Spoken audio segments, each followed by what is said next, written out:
The House of Squibb presents Academy Award.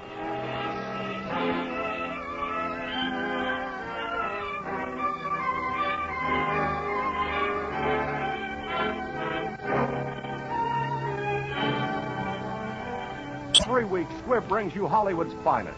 The great picture plays, the great actors and actresses, techniques and skills chosen from the honor roll of those who have won or been nominated for the famous Golden Oscar of the Academy of Motion Picture Arts and Science.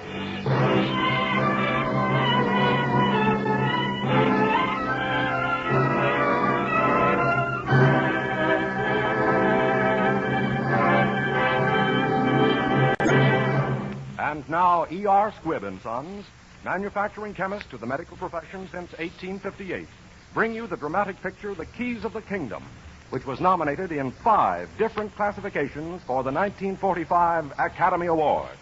Our star tonight is the distinguished actor Gregory Peck. Mr. Peck will play the famous role he created on the screen for The Keys of the Kingdom, and in which he was nominated as Best Actor of the Year for the 1945 Academy Award.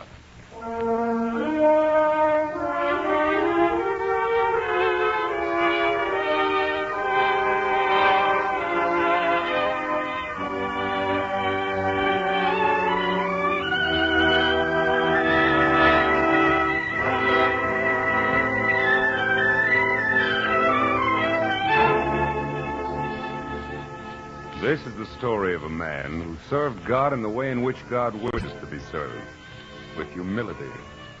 Of necessity, this is a short story of a long, full life, a vision into the heart of a priest swiftly blurring. In the eyes of God, this man might be a saint. In the eye of the church, memory of his works might not survive his modest epitaph, but in the hearts of some men, there was the certainty that he had received the keys to the kingdom of heaven.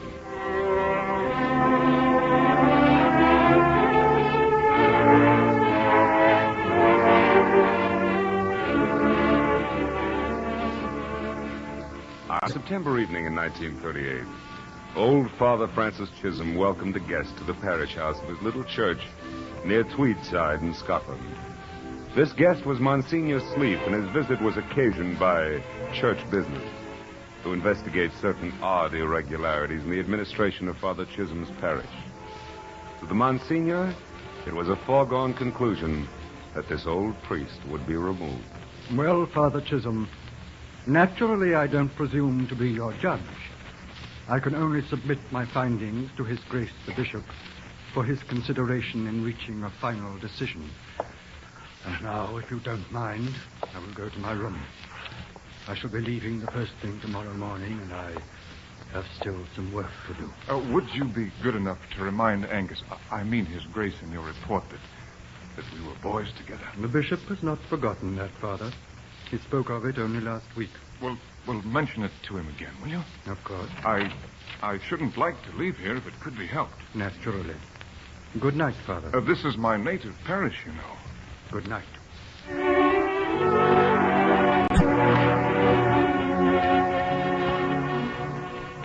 Monsignor Sleep finished his report early that night, but found himself sleepless. Near his bed was a shelf of books and magazines.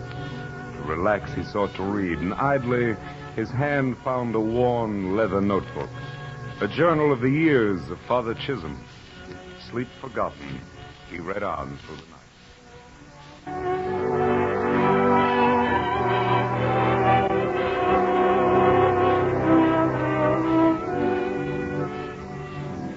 It would be pleasurable to record that I became an immediate success as a priest following my ordination. Alas, the facts were quite otherwise. I failed dismally in my first 2 curacies. There seemed to be little promise of success in my next, or ever for that matter, when one day there came a summons from the new bishop and my guardian angel of old, Hamish McNabb.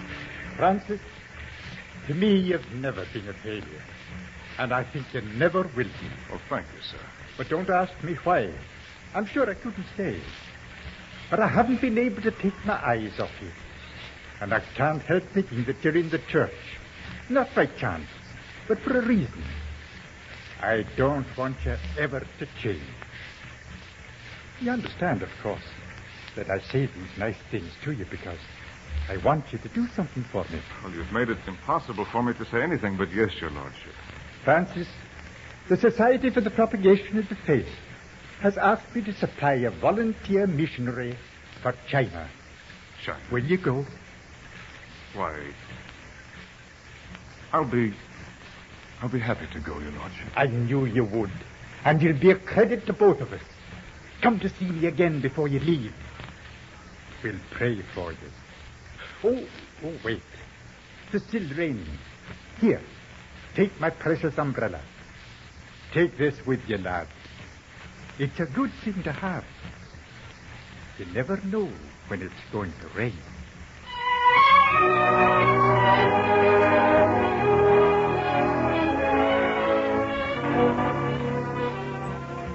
Knowing the greatness and glory of China today, it's difficult as I think back to picture what awaited me upon my arrival.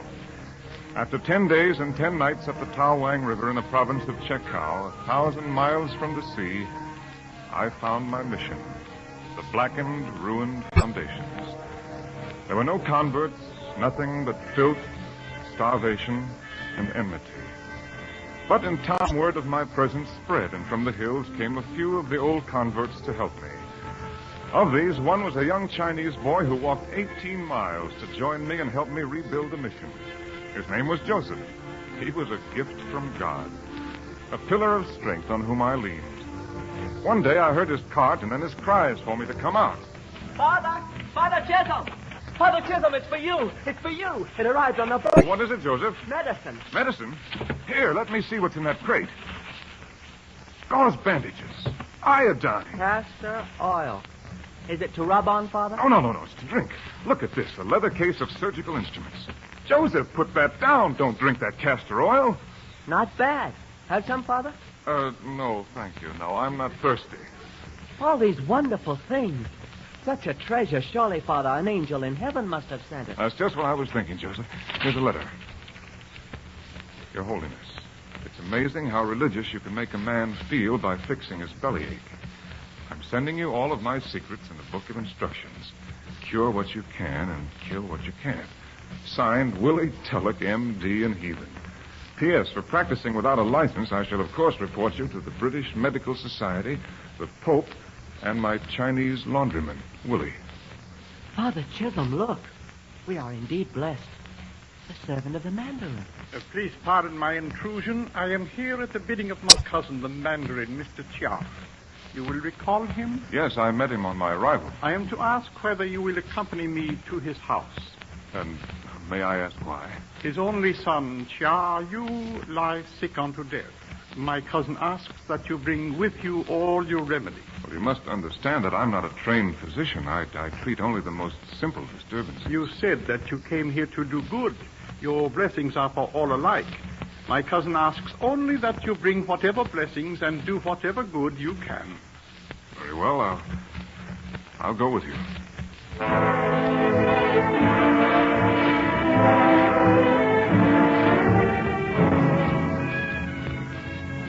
There lies the boy. The lower humors have gained ascendancy and have flowed entirely into one arm, distending it and leaving it blue. You will examine the boy? Yes, I'll need 2 basins, one of them with boiling water, and a cloth. You intend to use the knife? Yes, I must lance the wound. It is most unexpected that Chen Fu would cut with a knife into the flesh of the boy. But there's nothing else to do. His arm is filled with corruption. Unless it's removed, it might spread throughout his whole body. Let us hope that corruption can be removed by cutting and squeezing. Let us hope that everything will be well.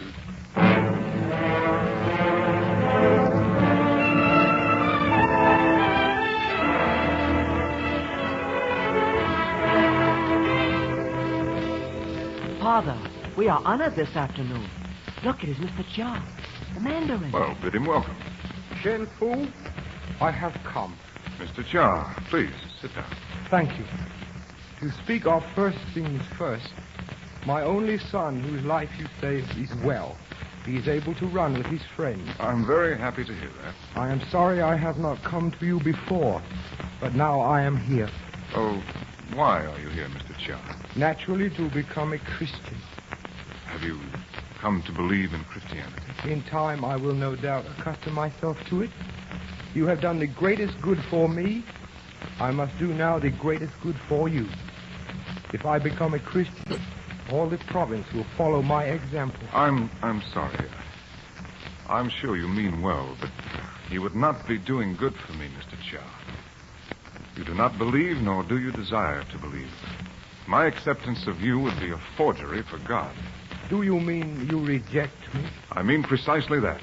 And please, do not feel that I wish ever to make any demands upon your gratitude. You owe me nothing. I regret that I am not acceptable. I understand that this is so because I am unworthy. Nevertheless, perhaps there will be some way in which it occurs to me to ask, has Shen Fu ever looked or walked upon yonder hill? Yes, often. It's the most beautiful part of the countryside. The property is large in extent, more than 60 fields. It is called the Hill of Brilliant Green Jade. It is mine. I gathered as much. I could not help but notice that the grounds and buildings of your mission are in a disastrous condition. I beg you to honor me by accepting as the property of your church the Hill of Brilliant Green Jade. Mr. Chia. I beg further that you accept the use of 20 of my workmen and the materials to accomplish fully any buildings you may wish to carry out. Mr. Chia, my heart is too full to thank you.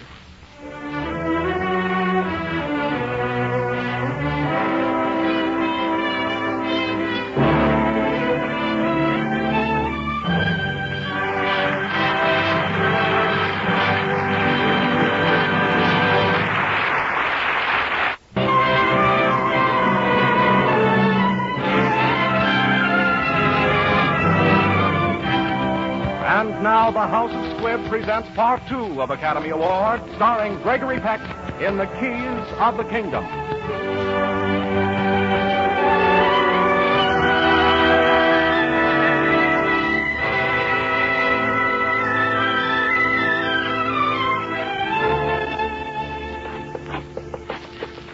Let's hope that tomorrow will be as nice a day as this, Joseph. The sisters will be here.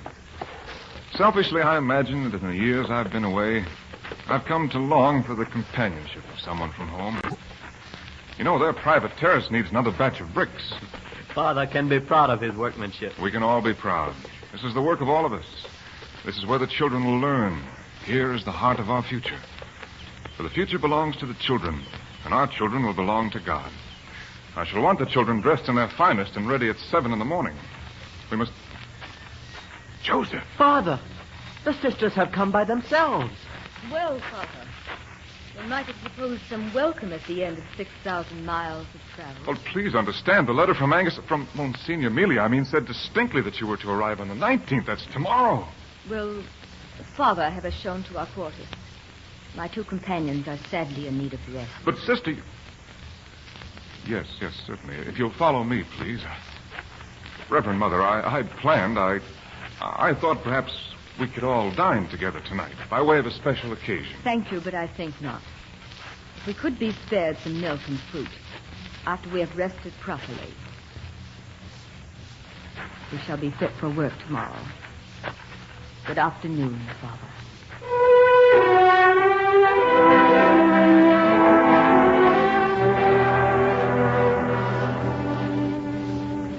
The years had brought us a fine mission and the blessings of success. They brought other things I should have known were inevitable. War. The Manchu forces of General May in the hills behind us, the Republican forces in the city before us, and the Manchu cannon, which spread death and ruin into the city. Almost to his first cannon shot came my dear friend, Dr. William Tulloch, all the way from home. It was my place as a priest to help the dying. Dr. Tulloch went down into the town with me. We did what we could. The sun's on its way up, and that blasted gun will soon go to bed. Another dawn is here. Another night is gone. I've fixed so many wounds, I'm going to write a book called 6 Days and Nights in the Chinese Abdomen. Hey? Oh, I must have dozed off from it. Well, I can't see why, seeing you've had no sleep for almost a week. Why don't you leave today's movie to the army and me? Go on up the hill and get yourself a bath and 400 winks. That would be a pretty sight. The man of God taking his ease, safe from harm. Oh, this is no time to worry about a pill. Father Joseph! Joseph, what are you doing here? The mission. Last night they fired on the mission. How beautiful church, Father. No one was inside, but it is destroyed, eaten by fire. Some of the men were injured when we tried to save the altarpieces. You men, tell the Major I'll be back. Come on, Francis. We'll run for it. Keep down, Willie. Crawl, man. In the ditch. All right. I'll crawl, Fancy. Willie. Willie. Sorry, Fancy. Seems the time has come to send for a priest. Almighty God. In your mercy. If you're praying for yourself, Francis, keep right on. If it's for me, you're wasting your time. On the Almighty's as well. Well, we'll let him be the judge of that, Willie. I'm deep in the shadow. And Francie, I still can't believe in God. Are you married to her? Of course not. Are you disappointed that I won't let you save me? His salvation will be your doing, Willie, not mine. And then, when you get to your kingdom, don't look for my name on the register. It would be fun to meet, just by chance. I've never loved you so much as I do now, Francie. For not trying to bully me into heaven. You see, I've such an awful headache. Give me your hand. Out of the depths, I have cried to thee, O Lord. Lord, hear my voice. Let thine ears be attentive to the voice of supplication.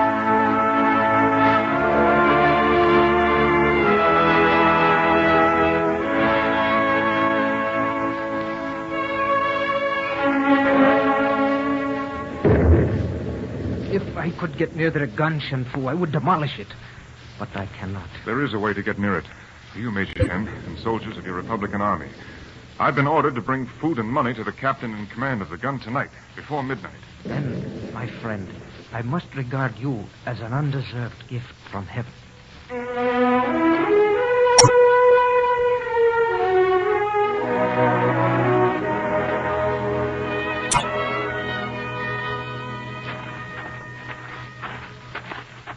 You understand exactly what is going to occur? Yes. In this is cordite. We must get it near the gun. You must be well away before I fire into it, for the concussion will be extreme. I understand. We're near the gun now. Halt! Oh, it is you. Yes, I've brought a load of tin goods, which I hope will impress you. And I brought money also. Put that sack over there. Give me the money. It's in my purse. I want some assurance that the mission will be unmolested. The mission will not only be unmolested, but tomorrow we will occupy it and place it under protection, particularly the women. But you gave me your promise. Stop chattering, foreign devil, and give me the money. Shen Fu, run! Save yourself! The sack! Keep him away from the sack near the gun! No, you don't! Major Shen, run! I'll fire it! Burning torch on it! Run!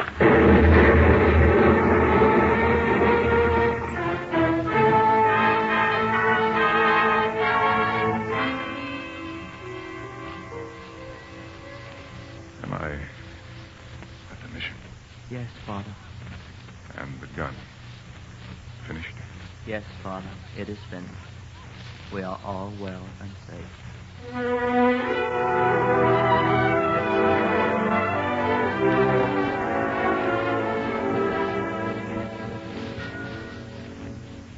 Senior Angus Mealy will be here to visit us in a few days on a tour of inspection. I thought you'd like to know, Reverend Mother, in case there's anything you wish to put before him. I have only one request to make of him. I shall ask to be transferred to another mission. I feel that you upset my spiritual beliefs. Why, I had no idea. I assure you that you must have misunderstood me. To which specific beliefs do you refer? Do you think I have prepared a list? Your lack of doctrinal discipline, your general attitude. For instance, when Dr. Tulloch was dying. Yes? He was an atheist, and yet you seemed to indicate that he might have his eternal reward.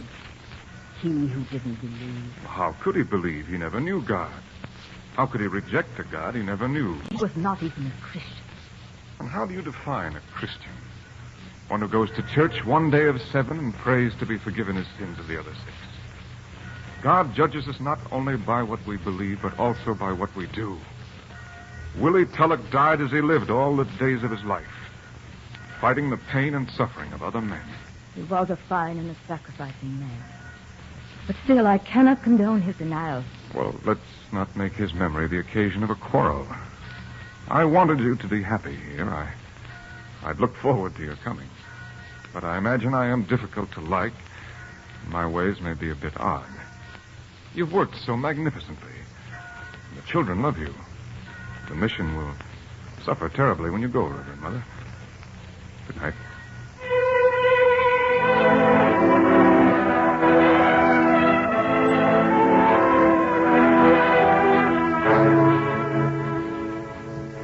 Senior Mealy came finally. It was a blow to us that he could not celebrate Mass in our beautiful church. He seemed sorely disappointed, too. I cannot see how you're going to rebuild your church, Francis.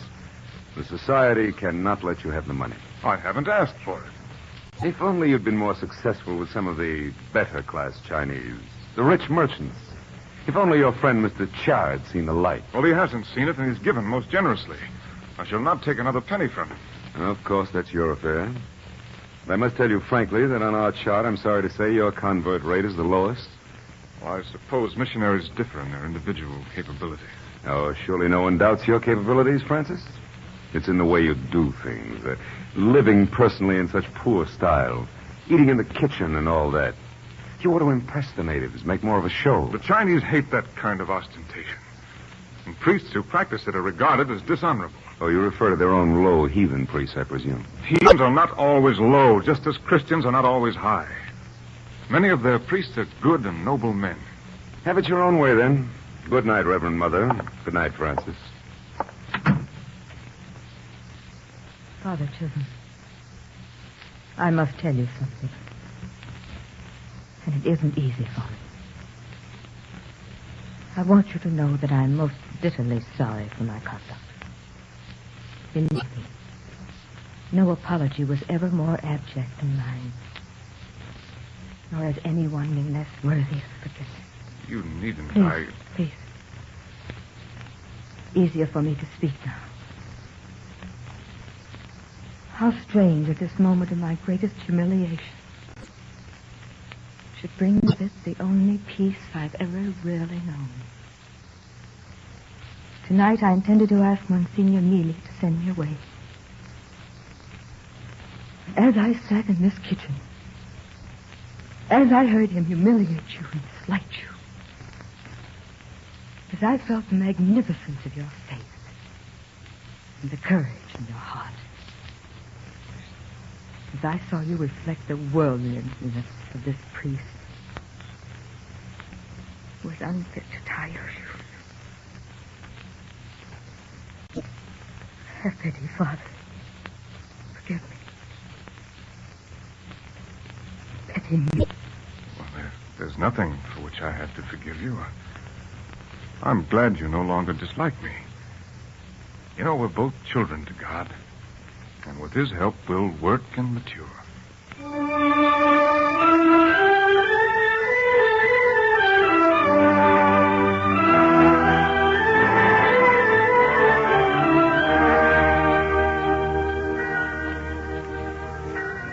How many years? 10, 20. Enough at any rate for me to know that I'd grown old in my exile. I was reminded of this everywhere I looked. Joseph, for instance, with 3 sons as old almost as he was in that dark hour when he first came to me. Mother Maria Veronica, my friend, all the others. Even the trees, gnarled and ancient as the ivy on the walls. The time had come for me to go home.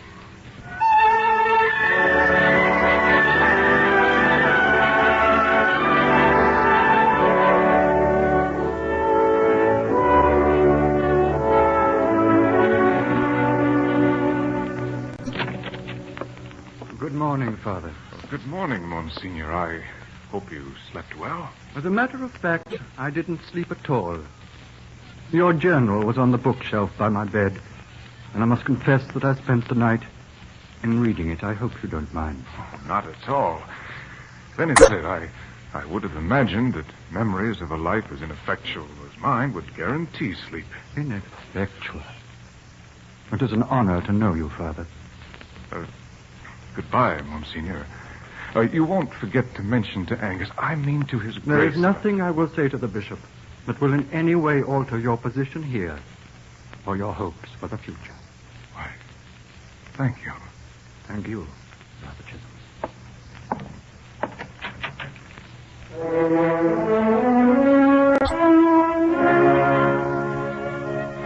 My Father in heaven, thank you.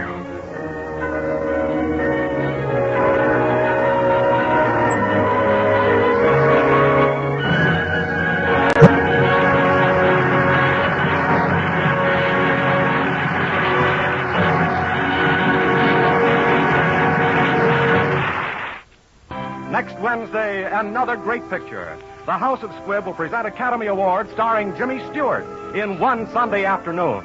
Gregory Peck is soon to be seen in David O. Selznick's Technicolor production, Duel in the Sun. This is Hugh Brundage bidding you good night until next Wednesday at the same time when you're invited to listen again to Academy Award, presented by the House of Squibb, a name you can trust. This is CBS, the Columbia Broadcasting System.